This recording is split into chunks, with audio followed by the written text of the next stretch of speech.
Good afternoon, students. Welcome to the next session on our subject, that is engineering economics, estimation, and costing. So, as we are discussing in our previous session, let's have some highlight how to get the 7 by 12 abstract for your additional information. That is what I'm telling. So, in the Google, you just type as 7 by 12, okay, online, or it may be anything, okay.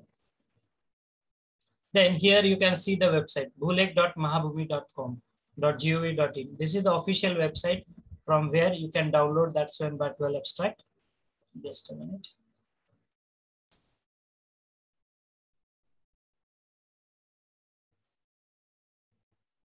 It's taking a little bit time. Okay.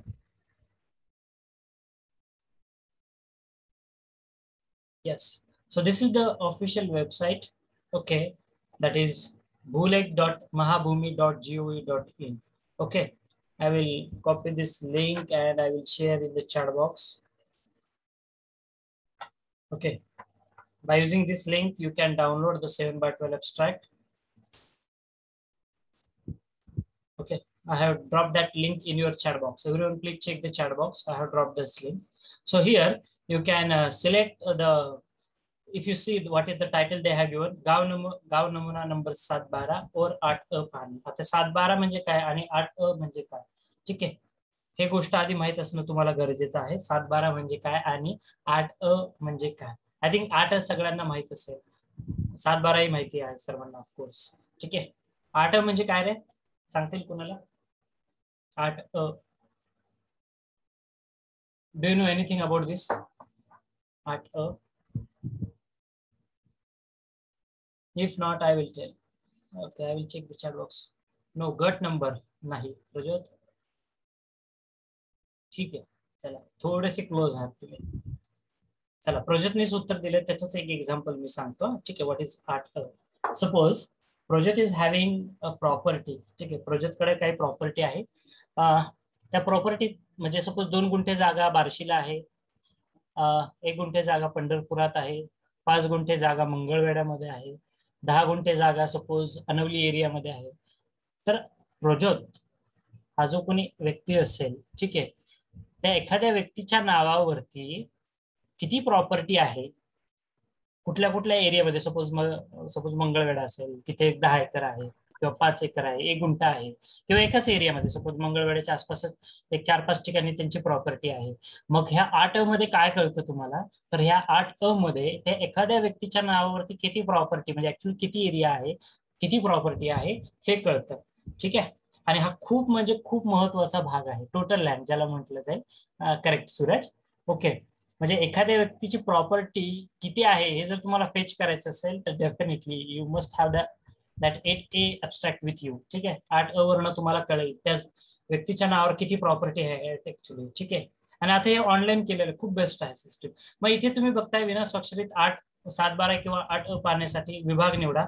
आता इथे तुम्ही वेगवेगळे विभाग आहेत बघा. अमरावतीमध्ये अकोला, अमरावती, बुलढाणा, यवतमाळ, वाशिम असे area आहेत. इथे 5 एरिया आहेत. आपण पुणे एरियामध्ये येतो. कोल्हापूर, पुणे, सांगली, सातारा आणि सोलापूर. सोलापूर जिल्हा हा पुणे रिजन मध्ये आहे, ठीक आहे. मग पुणे रिजन मध्ये गेल्यानंतर इथे गो म्हणा, ठीक आहे. I think everybody can see the screen, correct आहे. माझी स्क्रीन विजिबल आहे ना सर्वांना? ओके. आता इथे पुणे विभागात आल्यानंतर इथे जिल्हा निवडा. सपोज मी सोलापूर निवडतोय, ठीक आहे. सोलापूर निवडल्यानंतर इथे बघा तालुका विचारतोय. सपोज मी पंढरपूर तालुका टाकतोय, ठीक आहे. पंढरपूर तालुका म्हटलं की खाली इथं विचारतंय गाव. गावमध्ये मग इथं टाकतोय मी आपलं गोपाळपूर टाकूया. गोपाळपूर, मी गोपाळपूरला राहतो म्हणून, ठीक आहे. ओके. आता गोपाळपूर टाकल्यानंतर बघा खाली काय ऑप्शन आले, शोध. सर्वे नंबरने तुम्हाला शोध घ्यायचा आहे 7-12चा, गट नंबरने घ्यायचा आहे का, अक्षरी सर्वे नंबर किंवा गट नंबर असेल का, पहिलं नाव, मधलं नाव का, आडनाव किंवा संपूर्ण नाव, ठीक आहे, किंवा संपूर्ण नाव. मग हे संपूर्ण नावावरती सपोज तुम्ही क्लिक केलं, ठीक आहे, आणि तिथे तुम्ही त्या व्यक्तीचं नाव टाकणार आहात, ठीक आहे. तिथे तुम्ही त्या व्यक्तीचं नाव टाकणार आहात. मग तुम्हाला नाव टाकलं की लगेच तुम्हाला एक हे येतो, कॅप्चा येतो, ठीक आहे. एखादा कॅप्चा येतो. त्या कॅप्चा इथे तुम्ही नाव टाकताय, तुमचं इथला एकूण गाव जे काय असेल ते सुद्धा तुम्ही टाकू शकता त्याच्यामध्ये, ठीक आहे. जो काय नंबर असतो तुमच्या ह्याच्यामध्ये एकूण गावे, सपोज 100 असेल, 1 ते 100, पहिले 1 ते 100 मध्ये इथे बघा तुम्हाला नाव दिसतात. इथे काय दिसतंय, तुमचं नाव दिसतंय. आता मला माहिती आहे माझी प्रॉपर्टी कुठे आहे, मग हे बघतोय मी, एवढी सगळ्या लोकांची नावं दिसत आहेत मला. ठीक आहे, मी सिलेक्ट कुठले केले तरी गावातील एकूण नावे 2719 आहेत, पैकी 1 ते 100 पहिली घेतलेली. सपोज मी 1200 ते 1300 मधले घेतले. ठीक आहे, मग 1200 ते 1300 मध्ये इथे मला दुसरी नावं दिसतात.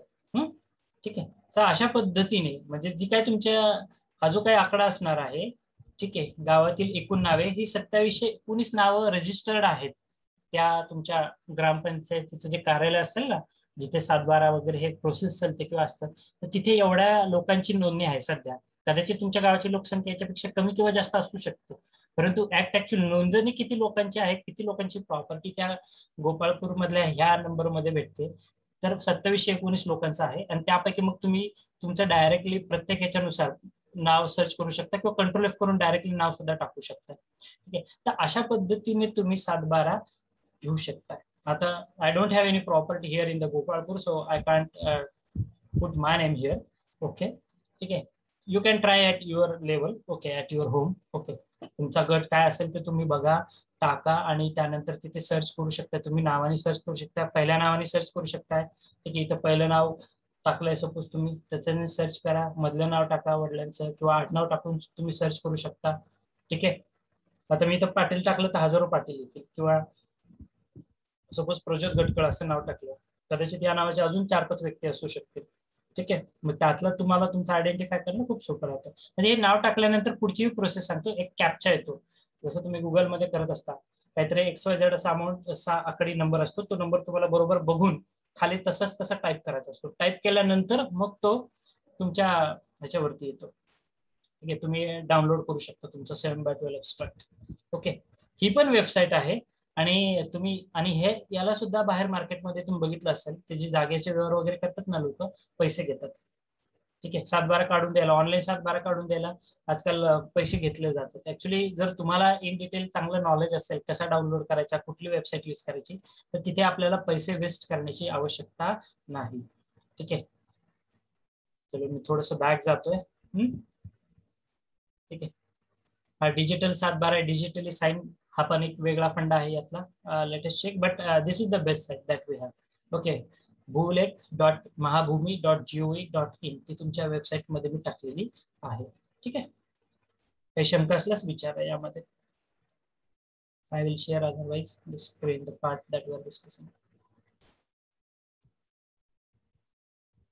समजलं आता 7/12 कसा डाउनलोड करणार आहात? Everyone, yes, no, please respond me. किंवा हा पार्ट समजला का, नेमकं काय होतं वेबसाईट किंवा कशा पद्धतीने? तसं तर डिजिटल 7/12 अजून आपल्याकडे 2-3 वेबसाईट्स आहेत, but I don't know the authenticity of it, but that is the best official website. Okay, that we have. Okay. Only few responses I have received. Response should be very quick and very fast. Everyone must give the response. Chalo, I hope you like that particular part.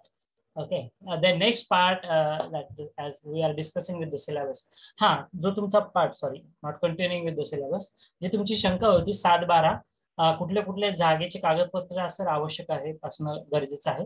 7/12 आहे, 8 तुम्ही बघू शकताय, गरज असेल तर 7/12 महत्वाचा आहे तुम्हाला नवीन जागा परचेस करण्यासाठी. ठीक आहे, त्यानंतर त्या जागेचा फेरफार नंबर, त्यानंतर त्याच्यावरती कुठला बोजा आहे का किंवा कर्ज आहे का हे बघणं महत्वाचं आहे. त्या तुमच्या त्या जागेची लोकेशन, भविष्यामध्ये त्याला मार्केट प्राइस येऊ शकते का डाऊन होऊ शकते, हा थोडासा तरी अंदाज असला पाहिजे. मी असं म्हणणार नाही, no one is perfect, we don't know, we can't predict भविष्यामध्ये काय होऊ शकतं, बट ऍटलिस्ट तुमच्या हे तरी लक्षात आलं पाहिजे की हा माझ्या या प्लॉट पासून 10 मीटर अंतरावरती, 20 मीटर अंतरावरती हायवे जाणार आहे, एखादा बायपास जातोय, म्हणजे भविष्यामध्ये त्या लँडची व्हॅल्यू डेफिनेटली वाढू शकते. ठीक आहे, किंवा आता आहे बाबा, मी आता इथे अशा ठिकाणी जागा घेतोय जिथे भविष्यामध्ये कोर्ट बांधल्या जाणार आहे. ठीक आहे, किंवा एखादं गव्हर्नमेंट ऑथॉरिटीचं ऑफिस तिथे होणार आहे, लगेच तुमची मार्केट प्राइस बूम वाढते. इट्स लाईक, ठीक आहे, शेअर मार्केटमध्ये शेअर्स वाढत असतात, कमी जास्त होत असतात, ठीक आहे, त्या पद्धतीने. पण जागेची किंमत ही वाढतच जाते, कमी होत नाही. ती कमी कुठल्या केसमध्ये होते ते आपण डिटेल डिस्कशन करणार आहोत आपल्या सेक्शन 2 मध्ये. जो डिप्रिशिएशन, मगाशी मी तुम्हाला एक शब्द सांगितला होता व्हॅल्युएशन करत असताना, ठीक आहे. मग तुमच्या जागेची किंमत, मार्केट जरी चांगलं असेल तरी पण तुमच्या जागेची किंमत कमी का होते, कशामुळे होऊ शकते, याचं काही रिझन्स आहेत ते आपण पुढे डिस्कस करणार आहोत. So costing, what we are going to discuss in the costing about equipment cost. Okay, जसं मी सांगितलं 1600 रुपीज पर आवर एक जेसीबी आहे. हे फक्त सांगतोय, it may be 1800, it may be 2000, it may be 100 rupees also. Okay, it depends on your local site conditions. So labour cost, then material survey, thumb rules, जो part मी तुम्हाला कालच्या session मध्ये बोललो होतो, माझ्या प्रिव्हियस सेशन मध्ये. Thumb rules, आपल्या साईटवरती खूप सारे आपण थंब रूल्स वापरतो for competition of the material requirement for different materials of the building. Okay, thumb rules खूप महत्वाचे आहेत. लॅपलाईन किती आहे सर, मी कसं काढणार आहे, काही स्टँडर्ड्स आहेत आपल्याकडे सेट केलेले, स्टँडर्ड्स ज्याला आपण असं म्हणूया, ठीक आहे, ज्याला थंब रूल असं म्हणता येईल. मग ते थंब रूलची अख्खी लिस्ट मी तुम्हाला देईल, मार्केटमध्ये जेवढे काही थंब रूल्स वापरले जातात त्या संदर्भातली. त्यानंतर आहे percentage breakup of the cost, खूप महत्वाचा हा कन्सेप्ट असणार आहे आपल्या दृष्टिकोनातून. Percentage breakup of the cost, ठीक आहे, percentage breakup of the cost. 100 रुपये आहेत, ठीक आहे, माझ्या एका प्रोजेक्टसाठी बांधकामासाठी 100 रुपये आहेत. म्हणजे 100 रुपयातले मला एक्सकॅव्हेशन, खड्डा खांद्याला किती रुपये लागणार आहेत, फुटिंग भरण्यासाठी किती रुपये लागणार आहेत, कॉलम उभे करण्यासाठी किती रुपये लागणार आहेत, slab, beam, brickwork, painting, plastering, मी ज्या काही ऍक्टिव्हिटीज करतोय माझ्या बिल्डिंग मध्ये, प्रत्येक ऍक्टिव्हिटीमध्ये 100 रुपयातले किती रुपये लागतात. सपोज तुम्हाला स्लॅब कास्ट करायचं आहे, 100 रुपयातले 20 रुपये लागतात. तुम्हाला विटाचं बांधकाम करायचं आहे, 100 रुपयातले 5 रुपये लागतात. सो ब्रेकअप, त्या 100 रुपयाचा तुम्ही ब्रेकअप करताय. Percentage breakup of the cost, very important part, ठीक आहे. की त्या बिल्डिंग साईट मध्ये मग 10 लाख आहे. आता तुम्ही बघितलं असेल, आय थिंक सगळ्यांनीच ट्रेनिंग केलेलं आहे, तुम्हाला थोडं तरी या गोष्टीबद्दल माहिती आहे. जे कॉन्ट्रॅक्टर वगैरे घेतात, पैसे घेतात तुमच्याकडून घर बांधायचे, ते बघा टप्प्याटप्प्याने घेत असतात. आधी तुमचा सगळ्यात महत्वाचा टप्पा असतो तुमच्या प्लिंथ पर्यंत काम झालं की पहिलं बिल तुम्हाला द्यावं लागतं. प्लिंथच्या वरती काम पुढे झालं तुमचं स्लॅब पर्यंत, तुम्ही दुसरं बिल देत येतात, दुसरं किंवा तिसरं त्या इन्स्टॉलमेंट मधलं. त्यानंतर कम्प्लीट काम झाल्यानंतर पूर्ण बिल पेड करतात, ठीक आहे. कधीच पूर्ण बिल एका टप्प्यात पेड करायचं नाही, हे पण मी सांगतो, ठीक आहे. दो यू हॅव प्लेंटी ऑफ मनी, नाही सर कशाला 10 लाख रुपये मागतात, 10 लाख रुपये देऊन टाकले, संपला विषय. तो तुम्हाला भरपूर ताण करणार, तो कॉन्ट्रॅक्टर लवकर वेळेवर काम करणार नाही, कारण त्याच्या हातात पैसा ऑलरेडी आलेला आहे तुमचा, ठीक आहे. त्यामुळे त्याच्या हातात तुम्हाला कसं खेळवायचं, त्यामुळे तसं करायचं नाही. टप्प्याटप्प्याने बिल, त्याच्यामुळेच आपल्या फील्डमध्ये तुम्ही कधी असं ऐकलं असेल, ते इंजिनियर लोक खूप वैतागलेले असतात, बिल लवकर निघत नाही, कॉन्ट्रॅक्टर लोक, ठीक आहे. गव्हर्नमेंट कडे लवकर बिल निघत नाहीत किंवा आपले असे लवकर बिल निघत नाही, ते फेज मध्ये निघतात. प्लिंथ पर्यंत, तिथून पुढे तुमच्या मे बी कॉलम बीम पर्यंत, स्लॅबच्या वर्क पर्यंत, प्लास्टरिंग करताय, पेंटिंग करताय, टप्प्याटप्प्याने बिल निघत असतात, ठीक आहे. पहिला टप्पा प्लिंथ पर्यंत काम झाल्यानंतर सगळे पैसे आधीच देऊन बसायचे नाहीत, ठीक आहे. त्या टप्प्यामध्ये तुम्ही त्यांना पैसे द्यायचे, जसं काम झाले तसा तो तुम्ही त्यांचं बिल सँक्शन करा, ठीक आहे. एकदम देताल तर सध्या मार्केटचा अनुभव मी सांगतोय, बऱ्याच लोकांना हा अनुभव आलेला आहे, एक वेळेस पूर्ण रक्कम दिली की मग अडकतं माणूस जास्त, ठीक आहे. त्यामुळे तसं करू नका. मग हा ब्रेकअप ऑफ द कॉस्ट, ठीक आहे. जे काय तुम्हाला बांधकामाचा टोटल खर्च आहे, 20 लाख रुपये तुम्हाला बांधकामासाठी खर्च होते, मग 20 लाखातले 5 लाख स्लॅबला गेले, 2 लाख फरशांसाठी गेले, 3 लाख ब्रिकवर्कला गेले, 4 लाख खड्डा खणण्यासाठी गेले, 5 लाख भर टाकण्यासाठी गेले. जे काही तुमचं कॅल्क्युलेशन असेल ते ब्रेकअप करताय, त्या 20 लाखाची फोड करताय तुम्ही, ठीक आहे. That is nothing but the percentage breakup of the cost. मग हे आपण ऑथेंटिक शिकणार आहोत, टेक्निकली कशी असते, 100 रुपयातलं ब्रेकअप कसं केलं जातं आपल्या कन्स्ट्रक्शन सेक्टरमध्ये, जे टेक्निकली आहे ते तुम्हाला मी शिकवणार. आता फक्त एक्झाम्पल सांगितलं. त्यानंतर CSI, कॉस्ट इन्सेन्सिटिव्ह इंडेक्स, हा पार्ट नवीन इंट्रोड्यूस केला. मार्केट सर्वे, ठीक आहे, आणि use of computers in the quantity survey. Okay, dear students, if you are unaware about how to use the Microsoft Excel, please start learning the software. Okay, that is Microsoft Excel. You must have good proficiency good command on the Microsoft Excel. If you want to work on the side of the side, that is at the back office, as a civil engineer, you must have the good knowledge about Microsoft Excel. Okay, word आणि power point हे तुम्ही शिकू शकता, खूप easy आहे. But excel is very important, कारण up till now in markets there are several softwares which can be useful for determining the quantity, but the best and the ultimate is nothing but your Microsoft Excel only. Okay, you are going to calculate the quantities and you are going to prepare your measurement sheet only by using the Microsoft Excel. So if you don't have a knowledge about the Microsoft Excel, how to set the formulas or put the formulas, please start learning Microsoft Excel. Okay, this is mandatory for our civil engineers, okay, to have the knowledge of Microsoft Excel. If not, please start working on it. Okay, now why Microsoft Excel is required, again I will tell you in the upcoming sessions. Then section 2, we are dealing with the tenders, the more very interesting part for you. What is a tender, how we are going to fill the tenders, what are the different types of the contracts or the contract types, how the contract is get terminated, what are the petty charges, what is the penalty, everything we are going to include in the part of tender. Okay, previously we have just types of tenders, but now the syllabus is very nicely revised. They have included everything in this section 2, tenders. Okay, then introduction to acts, we are having labor act, everyone knows, सर्वांना माहिती आहे की आपल्याकडे labour act असतो, ठीक आहे, जो कामगारांसाठी आहे. त्यानंतर आहे workmen compensation, arbitration, easement rights, ठीक आहे. मग what are the different acts for civil engineers, for skill labours, for unskill labours, those who are working on the site.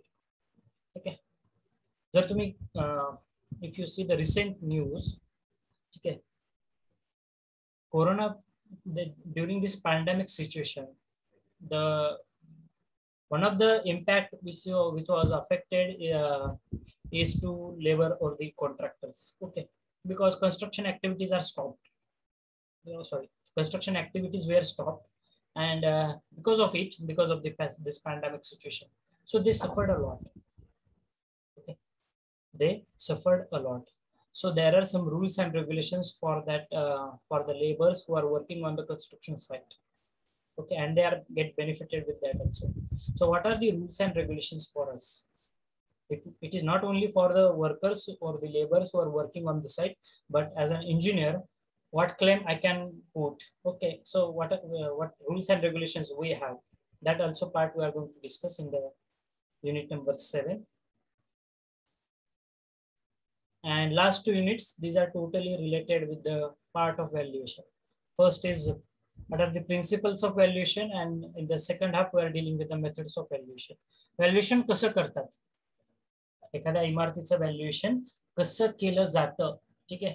मग सर 20 वर्ष पूर्वीची इमारत आहे, खूप छान चांगल्या स्टेज मध्ये आहे, तुम्ही त्याच्यावरती एनडीटी कॅरीड आउट करताय, तुम्ही त्याचं मार्केट प्राइस बघताय, सराउंडिंग एरिया बघता डेव्हलप आहे किंवा नाही, मग कुठल्या बेसिसवरती तुम्ही त्याचं व्हॅल्युएशन काढता. ठीक आहे, मग हा व्हॅल्युएशनचा फॉर्म मी तुम्हाला दाखवेल. आपल्याकडे 2 फॉर्म आहेत, एक आहे 5 कोटीच्या आत, म्हणजे एखाद्या इमारतीचं व्हॅल्युएशन 5 कोटीच्या आत असेल तर काय गोष्टी करायच्या आवश्यक आहेत, काय काय गोष्टी असतात त्या व्हॅल्युएशनच्या फॉर्म मध्ये व्हॅल्युअरकडे, आणि 5 कोटीपेक्षा मोठं प्रोजेक्ट असेल तर काय गोष्टी असतात. सो तो फॉर्म सुद्धा मी सर्वांशी शेअर करेल. सो व्हॅल्युएशन मध्ये व्हॅल्युएशन कसं करायचं, व्हॅल्युएशन का करायचं, व्हॅल्युएशन म्हणजे काय, त्याचे प्रकार किती आहेत, ठीक आहे. What are the different types of the valuation, what are the methods to calculate the value, to determine the value of a land, then what is the rent. Rent म्हणजे आता सगळ्यांना माहिती आहे, रेंट म्हणजे तुम्ही भाडे तत्वावरती राहता. So what are the different forms of rent. Okay, what are the things which are involved in the rent concept of the rent.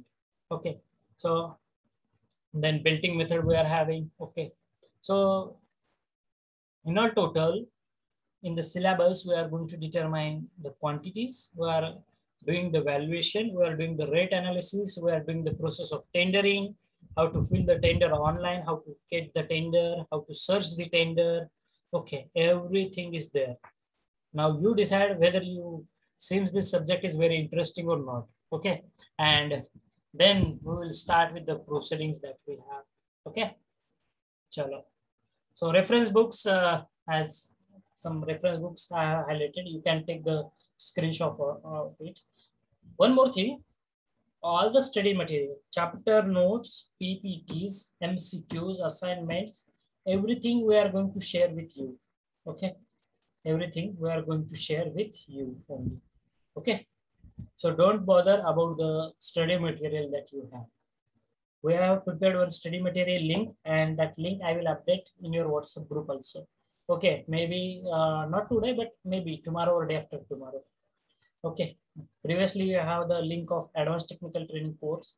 Now I will edit that link and I will put the teaching diaries link, okay, for the regular classes, so that if you have missed anything, any lectures, you can again listen to that video lectures. Okay, and we have one channel, YouTube channel.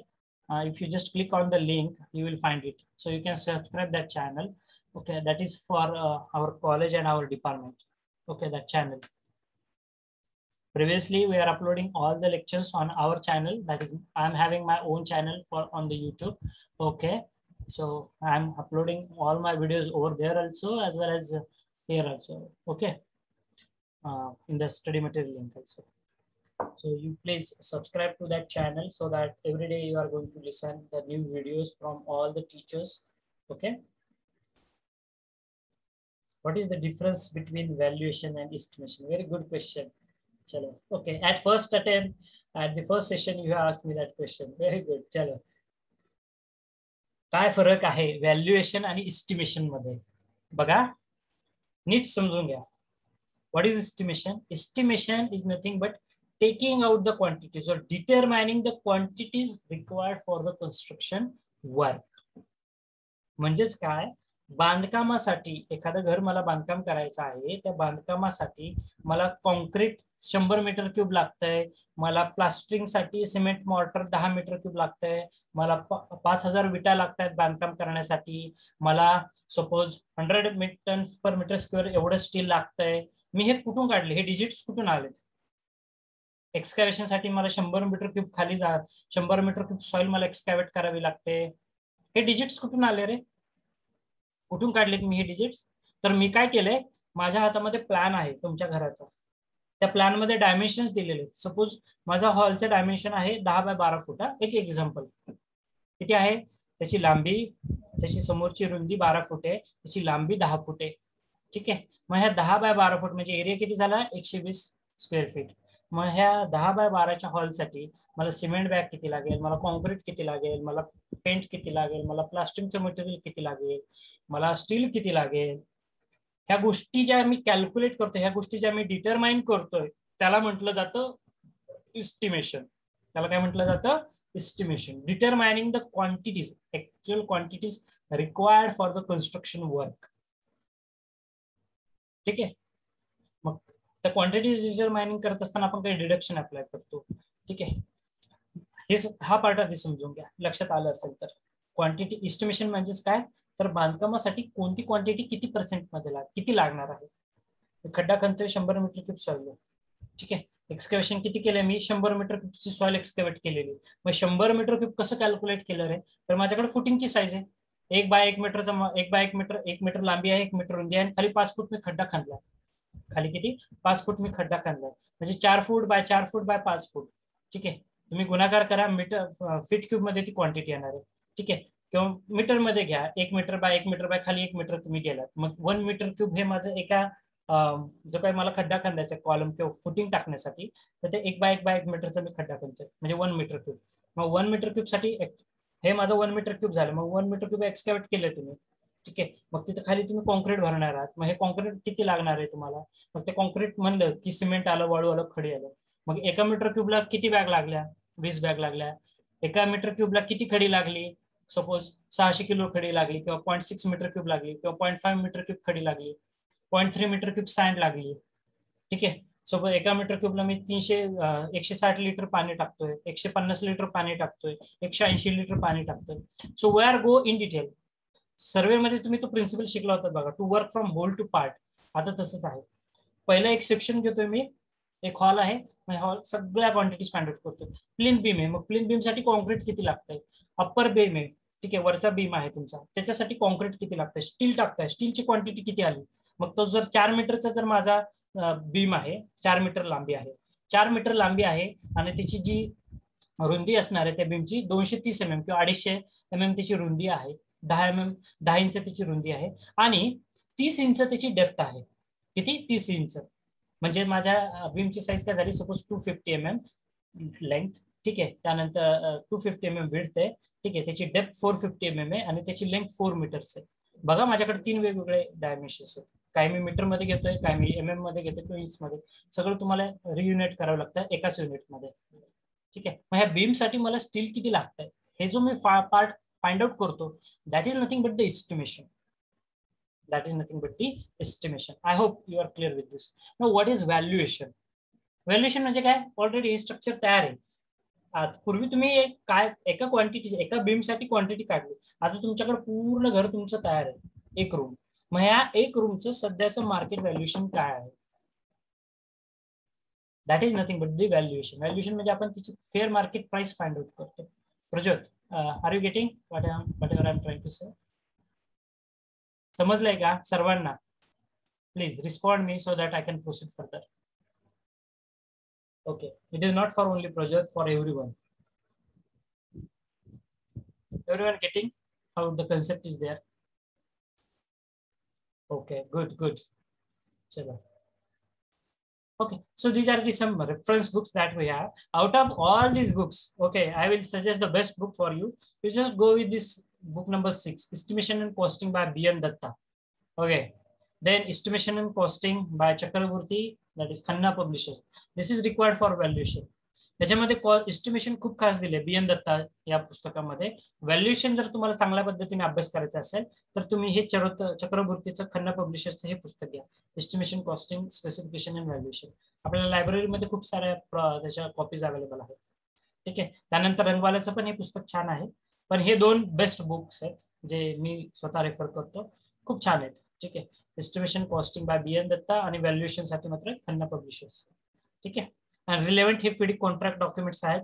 SSR आहे आपला IS 1200, त्याचे 28 part आहेत स्पेसिफिकेशनचे, 28, ठीक आहे. IS 1200 part 1, 2, 3, 4 up to 28. त्यानंतर आहे FIDIC contract documents, हे काय भानगड आहे सांगेल मी तुम्हाला. PWD स्पेसिफिकेशन, त्यानंतर SSR standard specification volumes 1 and 2, PWD Maharashtra, ठीक आहे. हे सगळ्या गोष्टी आपण स्टडी करणार आहोत, काय काय आहेत त्या, छान छान आहेत खूप, ठीक आहे. चलो, I will take the next slide. Course outcome. So what is the course outcome after the end of the syllabus? So after the successful completion of this course, what students are able to achieve or what they are going to learn? They can select the specification for the different items of the work in a building. So the Bloom's level is 4. Now what is this part? Okay, actually this course outcome, it is mandatory for us also to that is been recommended by the AICTE, that student must know the course outcomes. Okay. So हा एखादा विषय तुम्ही शिकल्यानंतर त्यातले काय outcomes आहेत, major points काय तुम्ही शिकताय. So you are able to select the specification, correct specification तुम्ही निवडू शकता. हा सब्जेक्ट शिकल्यानंतरची गोष्ट, ठीक आहे. Course outcome, you can select the specifications required for the building work. Okay, so Bloom's levels is 4, that is analyze. Okay, there are several levels. First level is understand, second is explain, third is apply, fourth is analyze, fifth is design, and sixth is I think evaluation. Not fifth is calculation of the design, and sixth is evaluation. Okay, so as we are in the final year, our most of the Bloom's level are 3, 4, 5. Okay, then second course outcome is nothing but we are going to evaluate the quantity of various civil engineering works and the rate of items of each work based on the material as well as the workmanship. That is the second achievement of this subject. You can able to evaluate the quantity of the material. After the end of subject, yes, sir, this is 1 BHK plan I am having. So can I able to get the quantities for this 1 BHK plan? Definitely yes, at the end of this subject. Then you can able to classify the types and the tenders for civil projects. You are able to classify the types and the classify the types of contracts and tenders. कुठलं tender आहे, local, global, international tender, open tender और limited tender, कुठलं आहे, local आहे, global आहे, limited आहे किंवा I think open tender, असे 4 टाइप्स असतात टेंडर्सचे, ठीक आहे. So in which category your tender is there. Types of contract, कुठल्या टाइपचं कॉन्ट्रॅक्ट केलंय. आय थिंक जर तुम्ही काम केलेलं असेल तर तुम्ही बघितलं असेल B1, B2, A1, A2 असे 4 टाइप्स ऑफ कॉन्ट्रॅक्ट. रेट दुसरा असतो ॲटम रेट. तसे खूप सारे टाईप आहेत. Percentage plus cost plus percentage, cost plus fix percentage, असे खूप सारे आहेत. पण त्यातले हे दोन सगळ्यात जास्त वापरतात मार्केटमध्ये, पर्सेंटेज आणि आयटम रेट. म्हणजे डायरेक्टली हा सर 10 लाखाचा प्रोजेक्ट आहे, यामध्ये 10% प्रॉफिट, ठीक आहे, 10% प्रॉफिट असं धरून, म्हणजे फिक्स पर्सेंटेज आहे, 10% तुम्हाला प्रॉफिट मिळणार, ठीक आहे. आणि आयटम रेट म्हणजे काय, जितकं मटेरियल तुम्ही वापरणार आहात त्यावरती तुम्हाला रेट पैसे दिले जातात. म्हणजे सपोज तुम्ही 400 बॅग सिमेंट वापरल्या, तुम्ही सिमेंट बॅग आणल्यात, त्याचे पैसे तुम्हाला दिले जातात. आयटम रेट डिसाईड केलं जातं कुठले कुठले आयटम्स तुम्ही यूज करताय, ठीक आहे. हे सगळ्यात जास्त मार्केटमध्ये वापरले जाणारे दोन टाईप आहेत. आपण इन डिटेल स्टडी करणार आहोत आपल्या सेक्शन 2 मध्ये, ठीक आहे. आता थोडक्यात समजून घेण्याचा प्रयत्न करा. Then illustrate the professional ethics, our course outcome number 4, that is illustrate the professional ethics in civil engineering sector, what the rules and regulations we must follow, what ethics we have to follow as far as our sector is considered. Then interpret the concept of value, price and cost, जे तुम्हाला मी first session मध्ये सांगितलं, which is used in the civil engineering sector. And last is evaluate the value of the land or the any building. Okay, that is the these are the 6 outcomes for our subject. Okay, then last part that is to discuss as far as syllabus is there. Just a minute, dear students.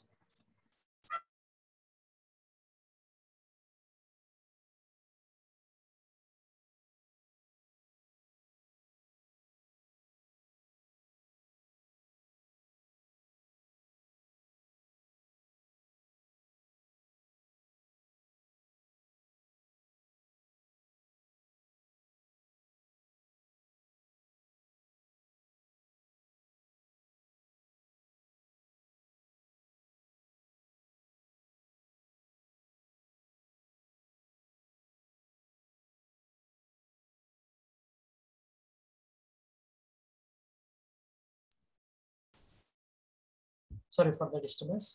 So the last part for this syllabus structure is nothing but ICA. Now what are the things that you are going to learn? Okay, again we will discuss this part in our upcoming session, as last 5 minutes are there. So again I will take some questions from your side. Chalo, any questions? You can unmute yourself and you can talk with me. Any questions from your side?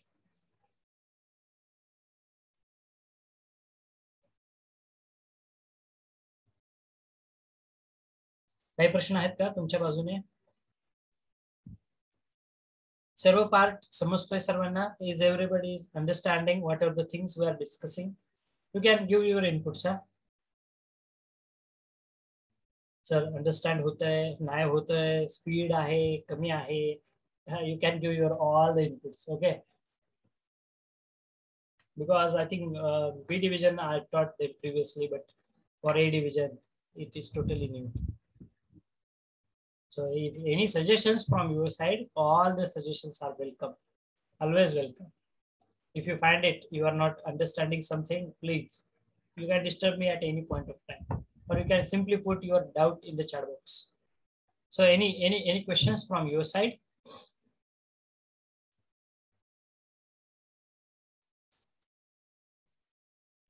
प्रश्न आलाच पाहिजे बघा.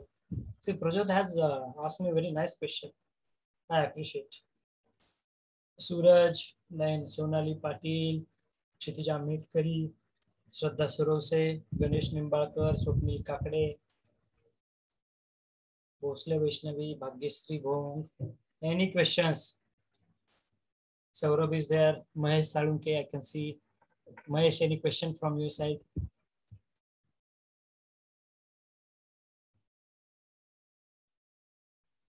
Kazi, Amir, Suraj, Ganesh, Aishwarya.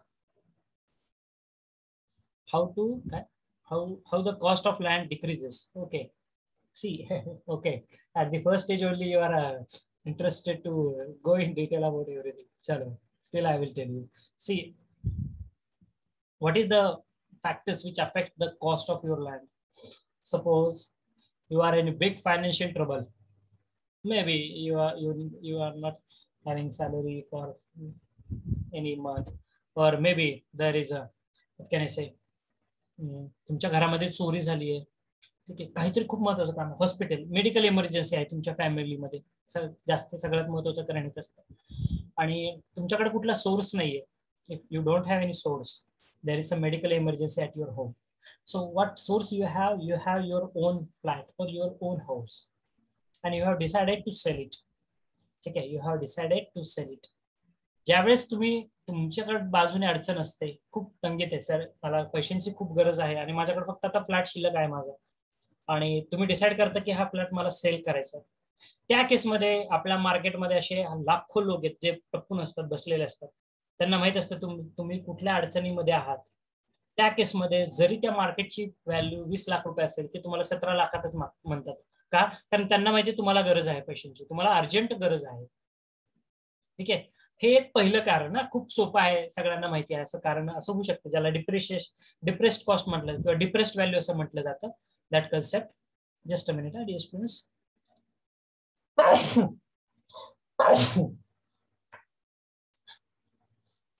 So तुम्ही आर्थिक अडचणीमध्ये आहात आणि तुम्हाला तुमचं घर विकावं लागतं. त्या केसमध्ये असं डिप्रेस्ड व्हॅल्यू मिळू शकतं. सेकंड रिझन, घर खूपच जुनं आहे सर, लोड बेअरिंग स्ट्रक्चर आहे, 30-40 वर्षांपूर्वीचे पडायला आले. त्या केसमध्ये सुद्धा तुम्हाला तुमच्या पर्टिक्युलर साईटसाठी, कन्स्ट्रक्टेड एरियासाठी कमी प्राइस मिळू शकते. असे खूप फॅक्टर्स आहेत. ठीक आहे, मी तुम्हाला 2 फॅक्टर सांगितले, सगळे फॅक्टर आपण डिटेल नंतर आपण डिस्कस करू. असे खूप सारे फॅक्टर्स आहेत. ठीक आहे, जागेची किंमत कमी होण्यासाठी आपल्याकडे काही बाबतीत वी आर सुपरस्टिशियस ऑल्सो. ठीक आहे, याचं एक उदाहरण मी तुम्हाला नेक्स्ट सेशन मध्ये सांगेल. Last minute is there which is running, less than a minute is left to conclude this session. So dear students, please rejoin for the last session immediately after the end of this particular session.